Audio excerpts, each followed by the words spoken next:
In the frontispiece to his father's book, published in 1648, there's an engraving of a young Francis van Helmont.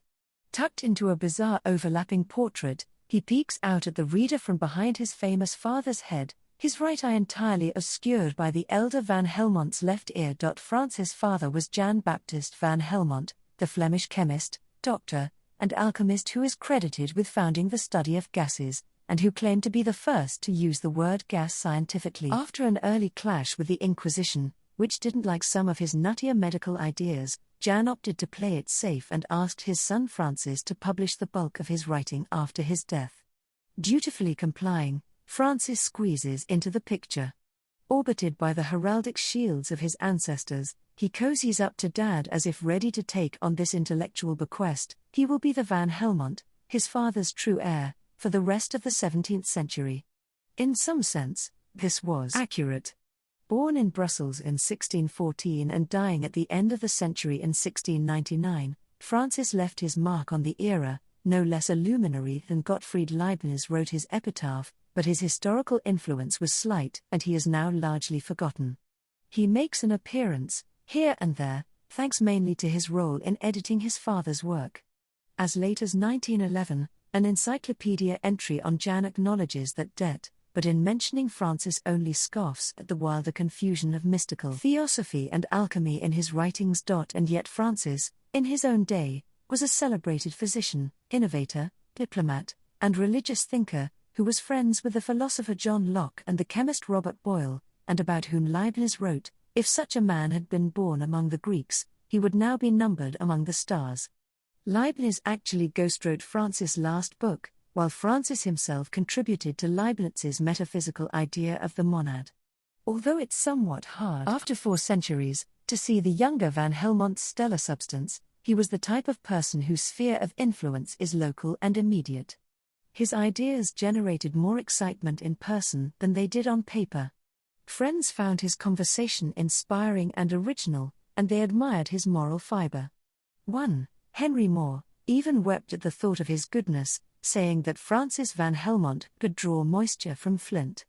Over the centuries, his influence has seeped down without notice, only to surface unexpectedly here and there.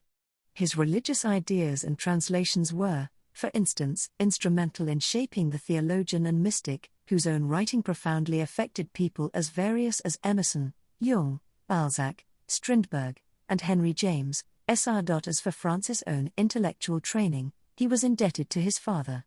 He never attended a regular school. Instead, Jan homeschooled the boy, spoon-feeding him alchemical, scientific, and mystical ideas along with his pabulum. Francis' baby food actually included a Tree of Life herbal supplement distilled from the cedars of Lebanon. Jan, a follower of the physician Paracelsus, instilled in his son a reverence for the ancient occult Hermetic beliefs, along with those of the Renaissance Neoplatonists. This meant that Francis grew up believing in the idea of one true antique theology inherent to all religions, whose divine teachings needed to be recovered. He also learned that man was a complete microcosm of the macrocosmic world, and that the only true knowledge came through divinely inspired intuition. At the same time, since such things coexisted, Francis was taught to respect an empirical scientific method, meaning that his education blended an objective approach to chemistry and medicine with a heavy larding of mysticism.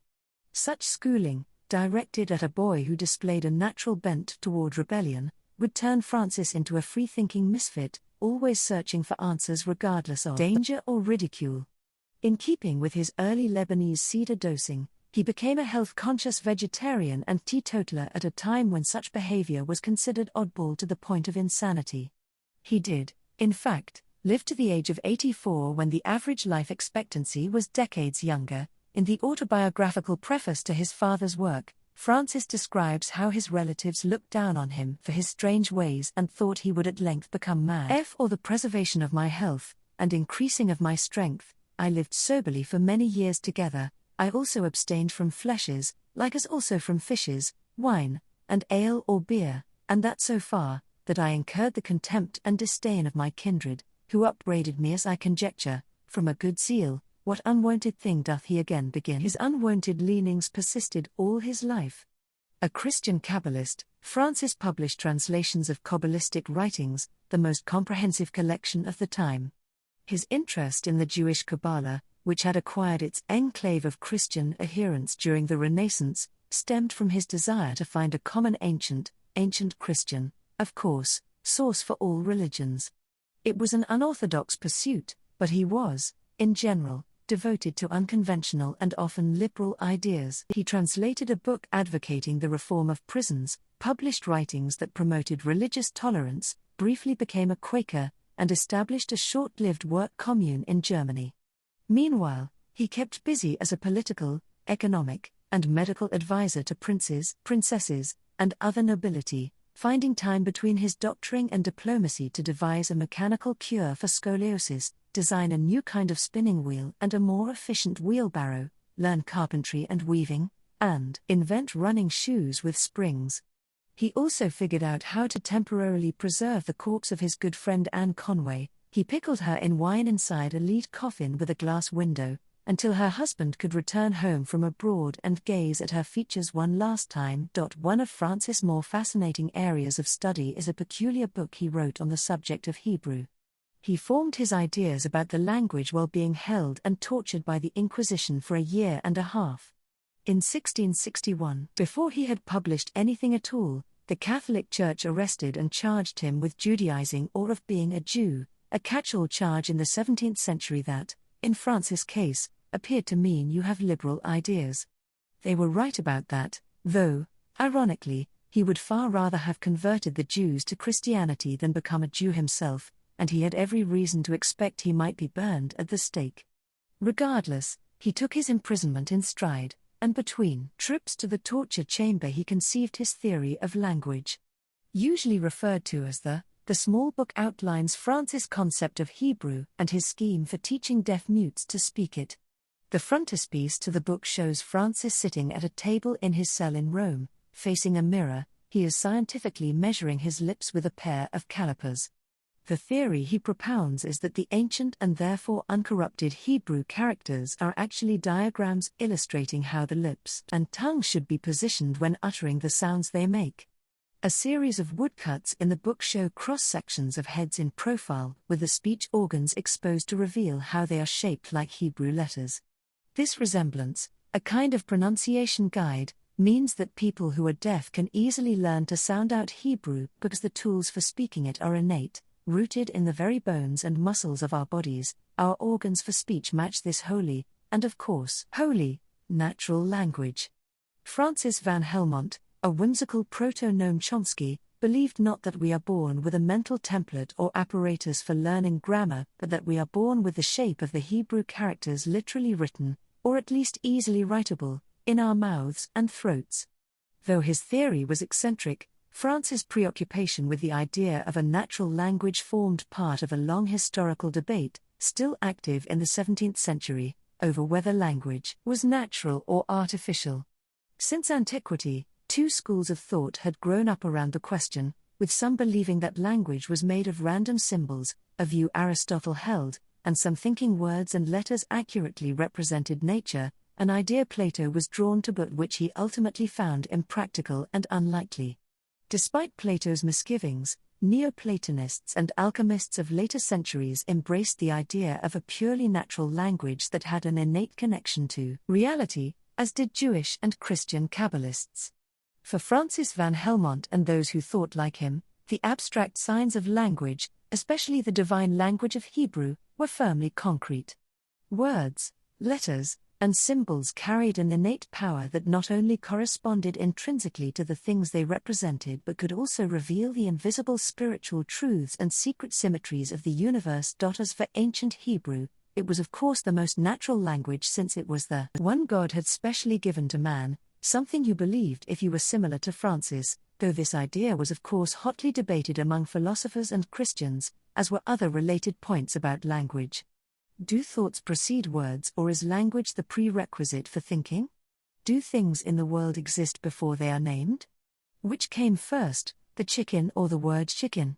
Francis would have said that the word came first. God had the word, and then made the chicken that corresponded to it. As each animal was created, It stepped into an already existing word coat that perfectly expressed its essence. Adam, who later in Genesis names the animals, is therefore, from Francis' perspective, being divinely inspired to name the animals with their names, and not with randomly invented words. Given Francis' belief that all true knowledge is latent in our microcosmic bodies, accessible through divine revelation, it is not surprising that his model of language imagines the Hebrew characters as being almost engraved inside us, physically wedded to our mouths. Taken to its limit, however, this faith in intuition and the innateness of knowledge could become dangerously democratic at a time when hierarchies were strictly enforced. Martin Luther, after all, founded Protestantism on such egalitarian bedrock that any reader of the Bible had direct access to God. Even though Christian Kabbalists thought their pursuits wholly in keeping with religiosity, there is no department of knowledge that gives us more certainty of Christ's divinity than magic and Kabbalah, wrote Giovanni Pico della Mirandola in 1486. The Church begged to differ. Although tolerant to some extent, it considered the occult problematic, and to believe too strongly in the power of words could lead to trouble. For the Church, the idea that words could conjure, or that they held the means to some deep well of unsanctioned knowledge, undermined ecclesiastical authority. And if God wasn't officially involved, then the supernatural force at work must be demonic. Had they known about it, his jailers would have considered Francis' incipient work on language heretical. But long before it was published, they were already trying to condemn him for his unconventional behavior. Being tolerant and ecumenical at a time when Christian sects were killing each other on a daily basis, Francis was not popular with either Catholics or Protestants, and was in fact almost killed by a mob of Lutherans for trying to encourage compromise. His own description of himself in the preface to his father's work might give an idea of what people didn't like. Here, he says, is what is being said about him. He is nowhere seen except in the company of most unconstant, strange, and uncouth persons, of whatsoever profession and employment. He will also incur a misfortune, for he knows not how to dissemble, he spareth none, neither great nor small, when he discerns that which is unjust. Others were right to think he'd get in trouble. His interest in justice, reform, and plain speaking did not endear him to the Catholic Church. Shortly before he was arrested, he made himself unpopular by working for a German prince who had asked him for advice on how to boost a region still economically depressed from the 30 Years' War. Francis suggested farming and skilled work for peasants and the sons of citizens alike. The result was a collection of workshops whose students included gentlemen and of which everyone learned how to weave, cook, cobble, and work the anvil, and where even the prince himself was invited to eat, work with his hands, and walk rather than ride. Hebrew was taught to all. The Inquisition fumed at the idea of such socialist class leveling. The nobility and the upper classes were being degraded. In its report, it was especially disgusted with Francis' suggestion that the prince raise pigs, in filthy pig pens, on palace grounds. Francis was eventually released from the dungeons of Rome, but only because he had powerful friends who pleaded on his behalf, including that pig-tolerating prince himself. Like many books on the idea of a universal language, there was a utopian work. Francis believed that discord would end if everyone could speak the same divinely inspired language and no longer disagree over the meaning of the scriptures. In the 1600s, the idea of a universal language appealed to many who thought there was room for improvement in the world's ability to communicate. Many were invented, though none of those 17th-century languages became as successful as Esperanto, developed in 1887. One of the few to gain a following was that created by John Wilkins, who published his scheme in 1668, only a year after the. In Wilkins' philosophical language, every word contained its own definition, a dizzyingly rational design whose preposterousness appealed to Jorge Luis Borges. Children could learn this language without knowing it was artificial. Later in school, they would discover that it was also a universal key and a secret encyclopedia.